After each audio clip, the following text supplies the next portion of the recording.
A producer is not just somebody come with a bag full of money. Films like Mersal are not planned, they just happen. If it's a horror film, it doesn't need a superhero in it. It's enough to have a medium budget hero. Films are often called a director's medium. What is a producer's role?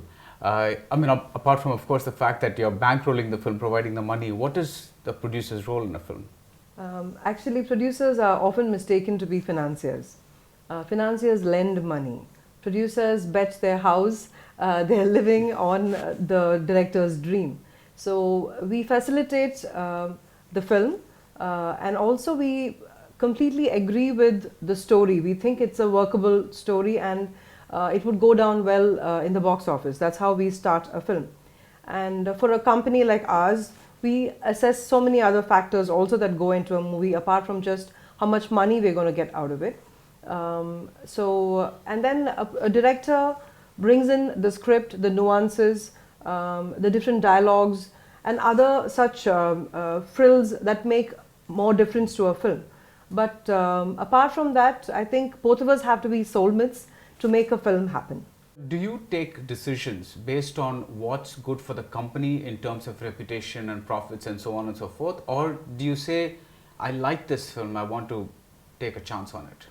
Actually, it's a little bit of everything because a film has to be something I would like to watch. It also has to be a very honorable project because we are not a new entrant. We've done 100 films and we're looking forward to another 100 and a little more if possible. Right.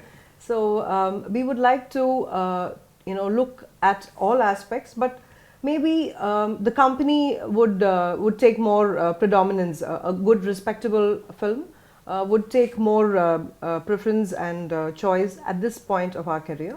So yeah, it's a little of everything. Everything, okay. How did Mersal come about? Did you say, okay, let's go and do a film with Vijay, and is that how it happened, or how did the film come about? Films like Mersal are not planned, they just happen. Okay. So, Vijay sir did offer to do a film with us, which was a complete surprise for us. And once he comes into the picture, then, we need to look for a wonderful script that would hold him high. And he suggested Atlee. He said Atlee has a very good script. And then we started working on the script. A little bit more of fine-tuning was required. So after that, when he came and it was a very impressive script, we decided to, put the package together. Now, who all go into a big film like this? The right kind of star cast, the technicians. So I think all of it came together, and then of course Mersal, as you see it. Which means that in this case, the actor comes and says to a production house and says, let's do a film together. Is that how it begins? No, you asked in specific about Mersal. Right. And so being such a big budget film and also a blockbuster hit, films like this are not planned is what I said. Okay. Every film doesn't work like that. There are some projects, some directors who come to us with a good script. Then we try to find what budget would be appropriate to make a film like this in the genre that it requires. So once we decide on the kind of star cast that would be right for it, to make a good successful film, if it's a horror film, it doesn't need a superhero in it. Right. It's enough to have a medium budget hero because a horror film generally sells. So we work around that and then bring in the team together and then we go for production. So different films, depending on the script, demands different features. Okay, so just to press that point and to phrase it a little differently, when you're making a film with a really, really big hero, typically it's you that pursues the hero, or it's just a case-by-case basis? It can happen both ways. A production house can pursue a hero, and as and when he finds his dates free, he can allot a film for you, or you can probably be lucky like we were and get that wonderful call from Vijay sir. Tell us about your involvement with the writing process. Is that even an involvement? Do you, as a producer, do you get to see drafts of the scripts? Do you get to say, this is not working for me, I want to change this, that kind of stuff? When the script is narrated, initially we do give our creative inputs because a producer is not just somebody who's like come with a bag full of money. We also come with a lot of experience and we know what film works, and also we have to be good audience before we are anything to do with cinema. We have to appreciate good cinema and know what would work for us and for a particular group of people. the audience that is a target. So once the script narration is going on, we can always give our inputs, and it is taken with the spirit that it is enhancing the script. But once that is done and we start going in for maybe dialogues and other changes happen to the very last minute. Even on the set, Right. improvisations happen. So every draft doesn't have to be shown to us. It's not a hard and fast rule. But if there is anything that probably doesn't agree with our sentiments, either as personally or as a company, we always raise it with the director. But he is the captain of the ship, and it is his decision at the end of the day.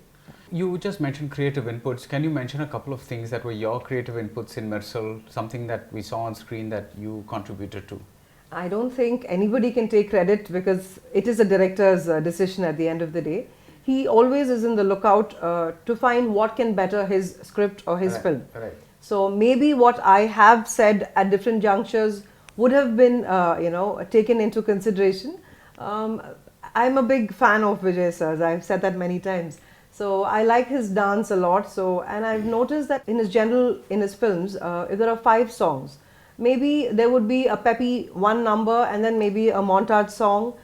Not everything is peppy. So since he's a fantastic dancer, I did repeatedly tell Atlee we need to have more, of him dancing.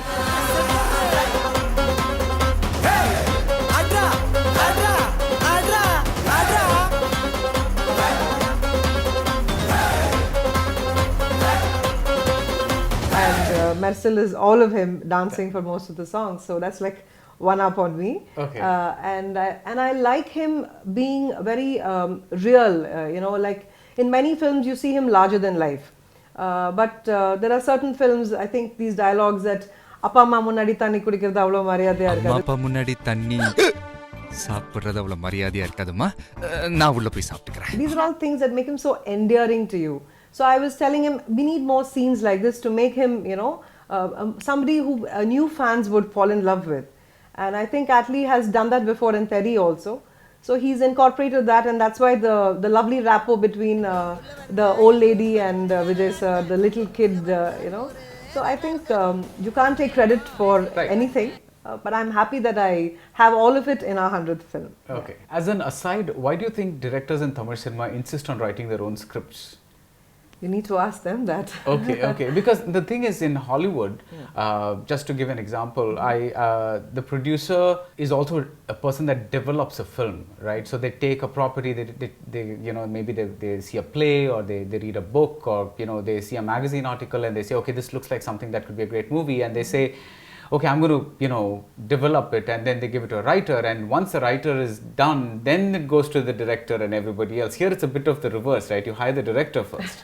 I think every cinema works differently. I mean, the North Indian cinema works differently, and the Telugu market works differently. So I think to compare it to Hollywood, it's like completely different. Right. It can be any way. There are many directors who still work with good script writers, and many script writers themselves think that they are potential directors. Okay. So I think there is a lot of talent out there in different forms. Also, a director has to trust the scriptwriter to believe in his idea. Like how I said, a director and a producer are soulmates. They also have to be soulmates to do the film together. So it doesn't happen all the time. Some people are lucky, some people are talented on their own. As far as production houses are concerned, we look at directors who come with scripts, because it is just not the script, it's about how you execute a film that makes all the difference. So we go with that kind of format now. Like even in music, in those days, they made the music and then they wrote the lyrics, or lyrics first and then the music. So I think it is just the way the industry functions right now is like this. It's like this. You spoke a little about this, but to expand it, what kind of a hand did you have in putting the team together? Did you, for instance, say, I want A.R. Rahman for the music, or was that Atlee's decision? See, ARR is everybody's decision, because everybody wants him in all their films. Right. It was just plain luck that he could make music for Mersal. But apart from that, the other team members, it was a joint decision. Some were suggested by us, some Atlee suggested. The technical team was something that he has to be comfortable with. So he suggested the DOP and a few others like that. And when you do a film like Mersal, and that's a Vijay sir film, you need to have the best of talent. So I think it was quite easy for us to spot who the editor should be and who should do the poster design. These were things that we also gave our inputs with. And with giving suggestions or having creative inputs, it's not a hard and fast rule. Right. These are all suggestions done for the only point of making the film a good one. So I think you take some, you give some, so that's how it goes. Once the shooting begins, the director is really the the person in charge. At that point, as a producer, what ends up happening? Do you visit the sets? Do you? I mean, I'm asking specifically about Mersal and also about your other films. I mean, when you, what happens after the shooting begins? Because all the pre-production is over, everyone's been hired. All your creative decisions have been made. The script has been locked to the extent that it can be locked. Now what? A producer's job never ends. It begins before the film and it ends after the film is like doing well and running good. Right. So as a producer, we facilitate everything that the director requires, like the set property, the number of support cast, the technical equipments that they need. And then we have to visit sets to know if everything is provided for them at the right time. We have production managers to do it on an everyday basis. But we need to go there to ensure that everything is done in a smooth way and everybody is working in a happy environment. And apart from that, we also get the added benefit of peeking into the monitor. So we know what's happening and how the production value is reflected on the monitor. And we kind of also know that the film is taking shape at the right time, the said way. So it's not about snooping, it's about participating in the work. What happens if it's something that you see is a film is not working out the way you envisioned it in the pre-production stage? Do you step in? Would you do that? I mean, do Tamil film directors take that kind of input? No, if the film is not coming out the way you want to, then I think a producer will have to step in to say, I would like to see how it's come so far. So that's when directors agree to show a rush of the film, then if there are differences between what was said and what is done, then they have to work together to make it happen in a more profitable way, in a more creatively glorious way. Okay. So it hasn't happened to us, thank God, but these are things that are done in many films. Okay. That's why I say producers are not people with a sack full of money. What about the post-production stages? I mean, you just said that you were there till the end. You were in with the recording sessions and things like that? No, the recording sessions I was not there because this film was a very fast film. We started and we were done in 6 months. So in the 6 months, I think if Rahman sir was doing the music and Atlee was working throughout the day and he would sit in the recording, the minute shoot gets over in the evening, our work starts. We need to get everything ready and set for the next day. So we didn't have the opportunity to sit through, with Rahman sir, but we were doing other things. And every time the song was done, we had the, it played to us. So it was very impressive every time over. This is the rough, music that we listened to. That itself was so peppy, and especially Macho, I remember distinctly. Macho,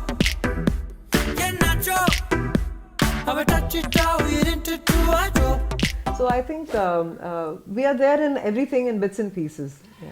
What are the pluses and minuses of doing a big film?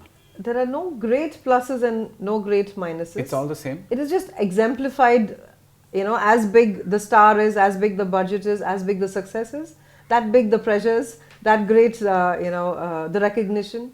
So every film is the same tension. Okay. The bigger film, more tension. Looking back at the Mersal experience, is there something that you would have done differently? Any learnings, I'm saying, that kind of a... Maybe we could have had a longer pre-production period where we could have jotted down the finer details, and that way I think we would have been more prepared, because I think all of us were quite pressed for time. I'm sure even Atlee would have been very happy if we had more time to work. So it would have been a more meticulously planned movie with even better scenes. I don't know, it just can only be better if we had more time, is what I think. So why didn't that happen? The minute Vijay sir came into the picture and we had to start the film, we only had maybe 1.5 months to do the recce and everything. So If it's a normal film, we can just go for the shoot because it's only going to be in Chennai, 2-3 locations. But this is like, it's got 3 Vijay sirs, it's got so much of makeup and looks. So we had to do a lot more in a more hurried fashion. Right. But I think at the end of the day, great films are made like magic, so there is no method to it too. So when you, again looking back, did you feel that there was any potential problem in the way the film handled the medical profession, which became such a talking point later on? Actually, in every film, you see, we make somebody the villain. The villain could be a builder, the villain could be a doctor, a lawyer, a policeman, a politician. But I don't see anybody else coming to the fore and making an issue out of it. So I think it is not the profession that is mocked at, because we have a direct polarity of Dr. Maran over there, who's a standing example of how a doctor should be. So I think it is more a difference between ideal and what's happening in practical life. If you can't be the ideal, you don't have to hate it. So we haven't showed doctors as bad people. There was one doctor who is bad, and the hero who is a good doctor speaks in favor of good ethical medical treatment. So I think much was made out of it, but again, it's a matter of perspective. So when you saw it, you felt the two balanced it out, the good doctor balanced out the bad doctor. Yeah, because we have, like I said, so many politicians are mocked at. I don't see politicians coming and banning films. If they did, then again we all stand up and say that's wrong, right? Yeah. So I think we have to take a little bit more of criticism, and tolerance is required in society. So coming to the other controversy about the political statements that now are there, they're not there. Suddenly, it's not there in the Telugu version. When you read the script, what did you feel? Did you feel that, my God, this could be a problem? If we knew it would be a problem, we wouldn't have made it, because our intention is not to hurt the sentiments of anybody. Right. So when they did raise, their valid grievances, I think we even gave a statement out saying we are very willing to, do the needful. But I think it was all amicably solved, I must say. Okay. And problems are not made on purpose. Right. It just happens. In Tamil cinema, producers typically come in, they make a movie or two, they pack their bags and leave. You've been going on for some 40 years now with Thenandal Films. What are the challenges of keeping a production house running for so long? Initially, it has to be passion. It cannot be making money, because there are a million sure shot ways to make money. This is not. Okay. So I think it is a lot of dedication. My father-in-law, he left us, a wonderful platform today. 100 films in 40 years is not a joke. So was a very passionate producer and director. And I think it just has to be there for you to even continue it, because most people would say, okay, good, I'm left with a good inheritance, let me go and invest it somewhere. So I think we are doing it because we like cinema, and this is all that we know. And it's wonderful to dabble with great talent and make meaningful films. Yeah, that's what. Your production house for the longest time was identified with quickly made films, economically made films made on a budget. They were reputed for that. Not necessarily films with big stars or big name directors, and their films did very, very well, and they're very profitable films. But now there seems to have been a shift in the kind of films that are coming from Thenandal. You distributed Katravelidai, you produced Mersal. Your next film is this huge Sangamitra. Seems to be a bit of a shift in terms of the kind of films that you should be doing. So I wanted to know, is this a business decision, or do you want to be perceived as a different kind of producer? No, I think this is just changing with the times, and I think till my father-in-law was there, his style of filmmaking was very different. And those days, even a small budget film would make a lot of money. In today's times, after Murli, my husband, took over, his vision is different. He wanted to make cinema that made a difference, that was a splash, which brought in respect, which also was based on good scripts. So when we started making films like that, it's not like we only did big budget films. We are doing medium budget films also. But the small budget film genre, it's a very dicey thing right now, I think, because if you make a very small budget film without any stars, it's a very flimsy chance that you would make a lot of profit out of it, or even break even for that matter. And most importantly, theatres don't have space for such films. So you have to change your game. and make meaningful cinema which will bring you recognition as well as space in the theatres, and there is a multiplex audience that respects films like that. So we are making a film called Irava Kalam with director Ashwin. It's not a large budget film at all, but it's a very honorable project. You have to see it to know what a credible film it is and what a wonderful filmmaker has gone into making such a taut script. So I think script is the king.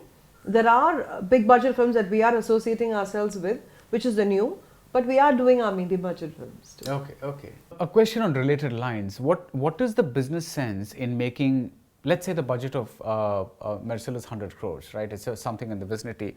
What is the business sense in spending 100 crores on one movie versus distributing a risk on 25 crore films or maybe even 10 crore films? Which makes better business sense? I mean, I understand, of course, that you wanted to do a movie with Vijay. That's a different thing, but I'm talking about pure business sense. No, but what is the guarantee that the small budget films that you're suggesting, the 10 films, would sure shot make money? My point is just that, sorry to interrupt you, but what I'm just saying is that if 5 work, you still have the 5 that work, whereas if this tanks, it's that entire money that's gone. Again, every film is not made for money, and neither can you run on large losses. So with Vijay sir in a film, that's 50% won already. So the rest of the 50% depends on how you package the film. So again, we have to put in all our creative interests together and try to market it well, not alone to have a good script. You have to project it well and to embellish a film in such a way that it does well. And at the end of it, the deciding people are the audience. You can't make a 100% great film and say, hey, you know what, I know the formula. So again, you're just hoping that you've done your best and it is lapped off the same way it is made. So there is nothing like why not 10, why 1? It's our 100th film, so it just happened to have all the elements coming together, and so it is a Vijay sir film. There is no plan to it, like I told you. Okay. As a producer, you watch the industry closely, obviously, but do you feel that the star films aren't as sure shot a guarantee as they used to be at one point? Maybe in those days we had star films without great scripts, and still people loved it. But today the audience is cleverer. So they go through reviews and your reviews for sure. And then they decide if they want to spend their weekend in a movie theatre watching this particular film, or rather they watch something else at home because they're spoiled for choice. Right. There's so much on the web and so many other things. So now we are forced to have good scripts, projects that would really attract the audience to spend their money, which is more now, and watch the film in the theatres. So it is not as easy as it was before. Yeah. Personally speaking, what was your favorite part of the script in Mersal? I mean, I think everybody thought that the Madurai part worked really well. What about you? I love the Madurai part. I'm from Madurai, so I completely related to it. And I loved his, Talapati swag, the way he walks, and even the little scene with Chittukuruvi where he's like ice anger and she has one ice lolly in her mouth. That was so cute. I mean, if you can mock at Vijay sir there, I think the entire audience was in splits during that. I like the color tone of the entire second half. And he looked the best in it.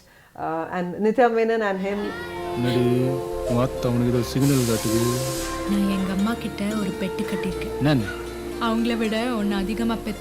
I could believe that they were husband and wife. Right. And the kind of respect women were given, you don't see it too much in cinema. And also, the scene where the operation happens and he describes how she is and all that, I had tears in my eyes. And I'm sure the entire audience, was moved during that. I also wish that was the entire film, it would have been so brilliant. So you were just talking about respect for women, but one of the things that we see repeatedly in films like these is that there's always one heroine that gets the meaty role, and the others are just pretty much arm candy, right? Mm-hmm. I mean, is there something that can be done about that, or you're just there, like you're calling them for basically a song and maybe a couple of scenes? No, I don't think that's disrespect. That is just another kind of role that women need to do, like men need to do. Like in a rom-com, you see men who are absolutely good looking. It doesn't mean, you know, you're disrespecting them. You're using them for the purposes that are required in the script. Right. So we need all kinds of women, like we see in our everyday life. We have, you know, a man or a woman of substance. We also have a frivolous, happy, jolly, you know, a person full of josh. It's not like they're bad. We need all of them in a film. Yeah. That's a fantastic answer, actually.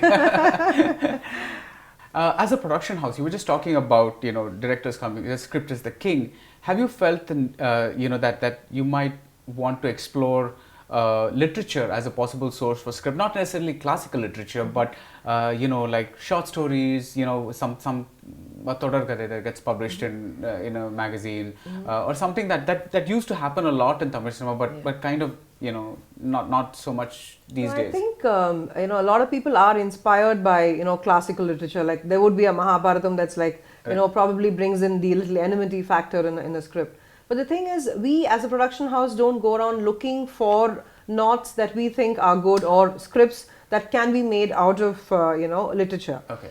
It's a director who has to come to us with you know, an inspired story. Okay. So we bet on the director and his vision rather than just the script. Okay. What is the most important thing that you learned from the Mersal experience, and what is the most important thing, like the advice that you would give to an aspiring producer? I think Mersal brought us the recognition that the 99 films before that did not get us. So it is a lot of you know, encouragement for us as a production house to do sensible cinema, because now that we are looked up to as you know, a firm that would come up with credible films, the responsibility is more. And the advice to give a new producer is, don't come here to make money. This is not the place for that. Come here only if you love cinema, and if you want to work in good art, this is the place, because there is so much talent, and it's a great honor to rub shoulders with them. And sometimes, you know, people do ask me, would you like to write a script? So I'm like, it's scary, you know, you meet such great talents, you feel so minuscule and small, and your talents are like, you know, not even worth mentioning there. So I think a producer has to come to learn from all this great talent over here and trust your house and money on a vision that you think would bring in an honorable film to your company. All the best, and thank you so much. Thank you so much. If you like what you saw, subscribe to Film Companion South.